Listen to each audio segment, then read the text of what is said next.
today's topic is entitled Not Taking a Stance is Taking a Stance, right? Not taking a stance is taking a stance. And folks, I am directly talking to my school leaders, my district folks. If you've been following me, you know that I am in the process of writing a book.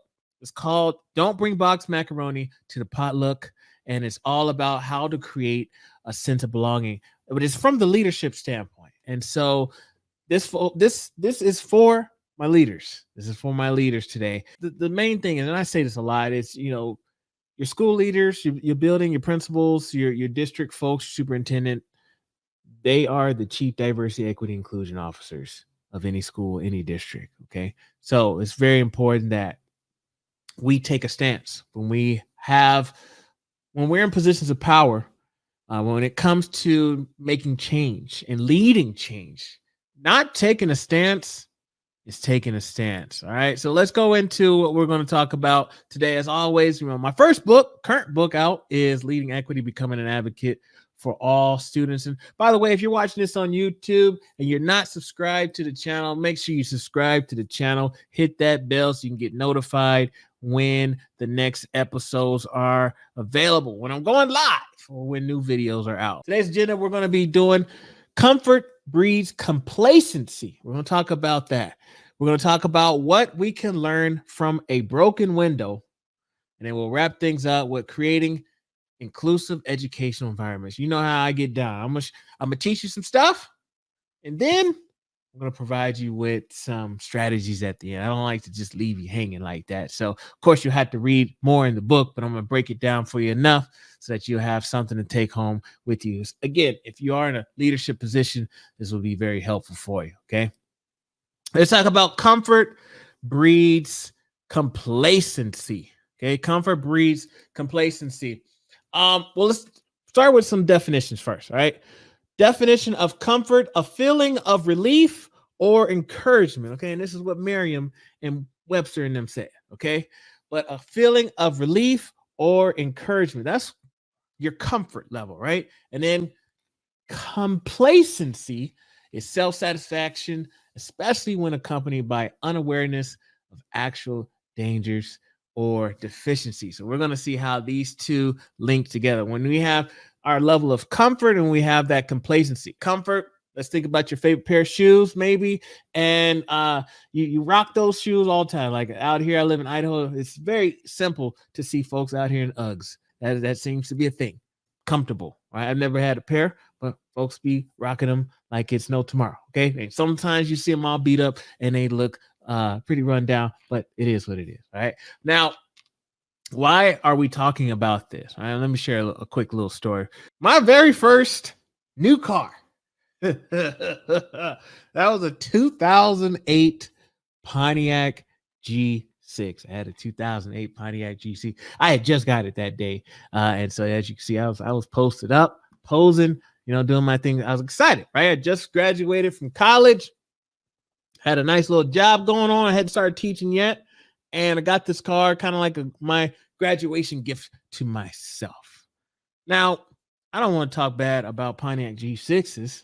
Okay, that's not what this is about. However, I'm going to share a little story with you. Okay, because it wasn't that long. I probably would say within a couple years, one of the windows stopped working. Like it just would not. Matter of fact, the whole switch, I think, went out. And so the windows would not roll. So all four windows, like I just got used to rocking AC all the time. I was a young, fresh out of college person. I wasn't making a lot as a teacher, and I couldn't afford to get the whole panel fixed or whatever. And it was out of warranty. So I just wasn't able to get it done. And so I went just pushing that car all the time because everything else worked fine. So I went and never got the window fixed. So the window was broken. And I kid you not, I've had people, I let people borrow the car and I forget to tell them, hey, don't try to roll those windows down because you're going to get your feelings hurt. I forget to tell them. And then they'll, tell me later, hey man, I was trying to do your windows with the window. Oh yeah, my bad. I totally forgot. Right. But you get used to it, right? It's comfortable. I get in the car, comfortable. I love the car. And I never got anything fixed. Okay. I didn't get the windows fixed. Now, what can we learn from a broken window? Okay. What can we learn from that experience that I had? Okay. I'm going to share. When we look at it from a educational standpoint, okay, think about that broken window from an area of, you know what? I was used to driving the car, point A to point B. I was used to just, maintaining the AC, making sure the AC was good to go. I became very complacent with my travel, my transportation. Now, there's some areas that we can look at when it comes to rocking a broken window. First of all, acceptance of dysfunction. Okay, just like a broken window, it never gets fixed. We become comfortable, and we say, you know what? It's part of my normal routine. And instead of addressing it, we just tend to tolerate it. And that's why I tell y'all all the time, I do not like the word tolerance, because I just feel like you're complacent. You just accept what it is, and you go from there. But that's why I don't like tolerance, because it's not, there's a problem, but you know what? I'm probably not going to deal with it. I'm just going to tolerate it. But when we don't fix anything, when we just let the window be broken, when we're in our schools and we notice that there's challenges there, and you know what? Oh, I don't have enough money to fix it. Right? We don't have the funding, or we don't have the time. I don't have the staffing. You know what? It'll be okay. No one said anything yet. No one's complained. We're okay. So we accept the dysfunction, which leads to delaying necessary repairs. The longer we allow things to be broken, the longer we allow dysfunction to take place, that delay continues to go on. And guess what? It's going to make things worse.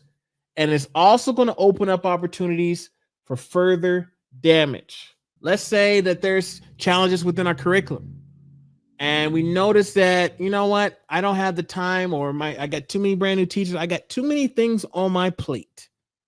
And as a result, we accept the dysfunction, we delay those repairs, and we risk further damage. Test scores go down. Assessments, attendance goes down because we ignored it. Right? I always say, don't wait until it's too late. Be proactive in our approach. Ultimately, we end up with a lack of improvement. There could have been opportunities for professional development. There could have been opportunities for personal growth. Maybe there was a teacher that we were having challenges with, and we, again, felt like there wasn't enough time. And so we accepted it.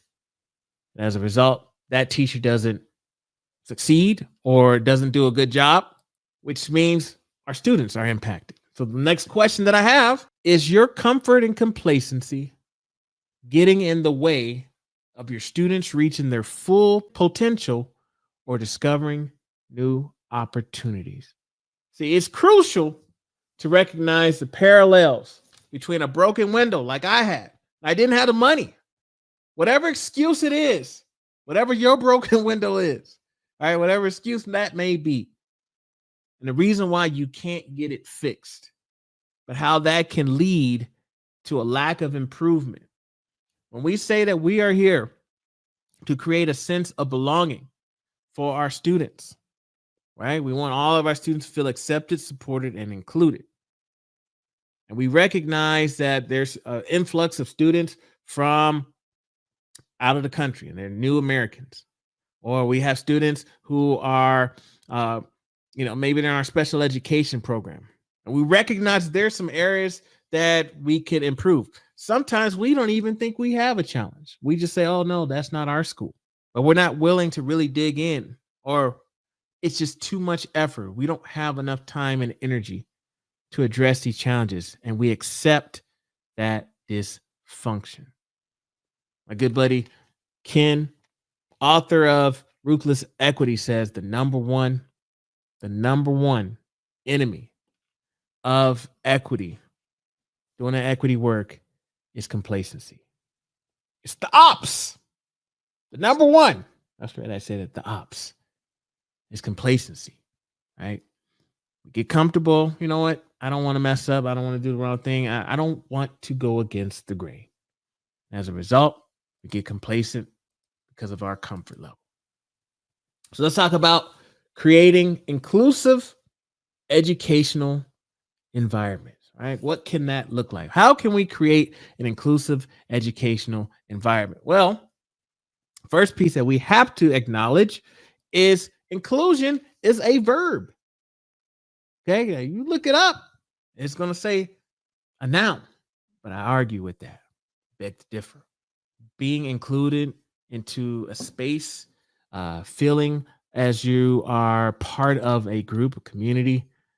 The way that we can do that for our students is by actions, not just putting on a piece of paper saying that, oh, we believe in all kids and oh, this is our structure.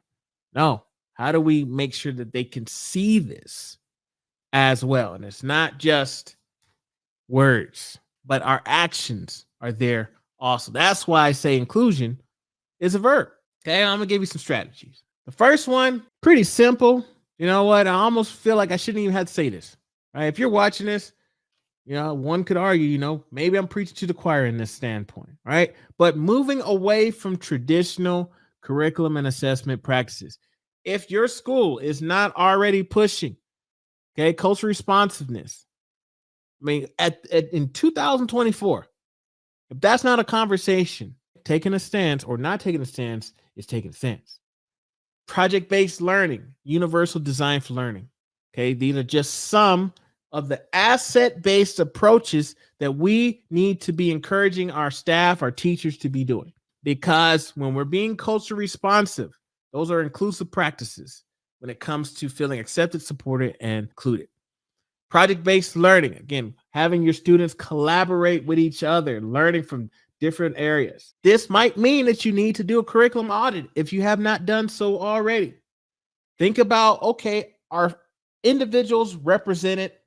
Can my students see themselves within the curriculum in positive? I have to add that. Can they see themselves in positive ways? Not just slavery, conquistadors, civil rights, genocide, colonization. But can they see themselves in positive ways and not just once a month or 1 month out the school year or a special holiday? All right, so look at your curriculum. Does it promote cultural competence and the different experiences that students can relate to?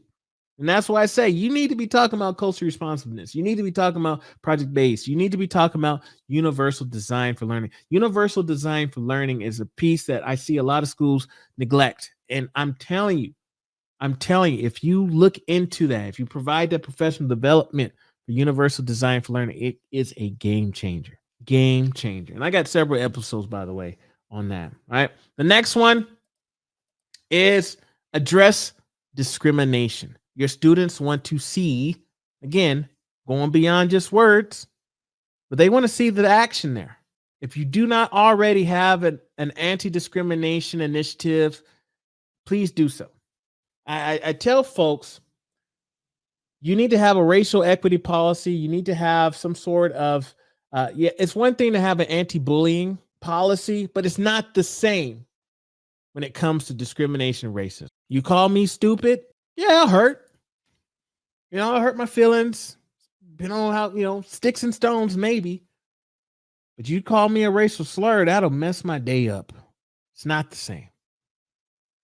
Your students need to see that, your parents need to see that there is a clear distinction between your teasing, if you will, your bullying, if you will, and flat out hate. There needs to be policies there.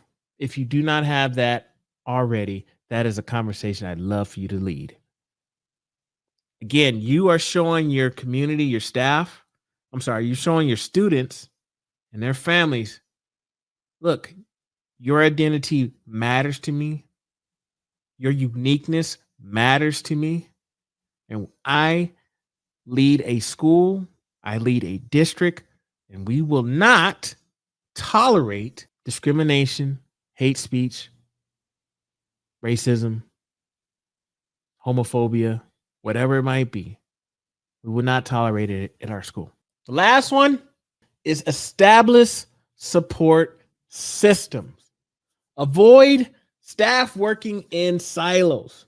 Okay, you got your special ed department.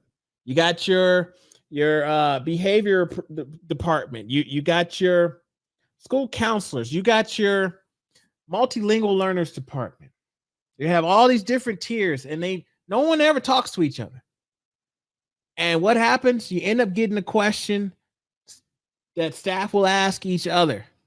Hey, is this one of your students? Is this student in special ed? Is this one of yours? Or is it one of mine? I've literally heard teachers ask those kind of questions. No, they're one of ours. They're part of the school. They're students. Right? A lot of our kids, they may be multilingual learners. They might also be in special education. And if we're not talking to each other, we're going to create challenges. Okay, again, action. The action has to be there. Create those teams where your multilingual learners staffing, your special education staffing, your behavioral intervention staffing, they collectively address the diverse needs of your students. They need to be meeting regularly. If you can, I always encourage to invite parents and guardians for some workshops, meetings, and things that they can do so you can partner with them at home as well. And any other co-teaching opportunities that you can provide is also encouraged. All right, final thoughts. The formula is very simple, okay? In order for students to have a sense of belonging, they must feel accepted, included, and supported. And if you're in a leadership role, that should be the focus, creating a sense of belonging. Academics, yes. The kid, you can't expect the student to get all A's if they do not feel accepted, included, and supported. That needs to be there. Not taking a stance is taking a stand. At the end of the day, we need to be willing to not allow that broken window to remain broken. Don't allow the dysfunction or accept the dysfunction. Don't stay in your comfort zone because you do not want to ruffle feathers.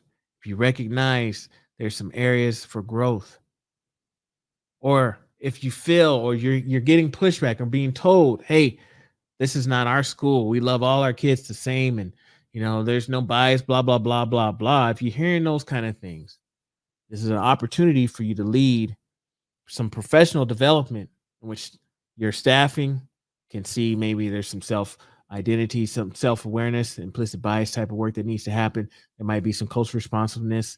There might be some universal design for learning, project-based learning. Those kind of things might be opportunities. But not taking a stance is taking a stance.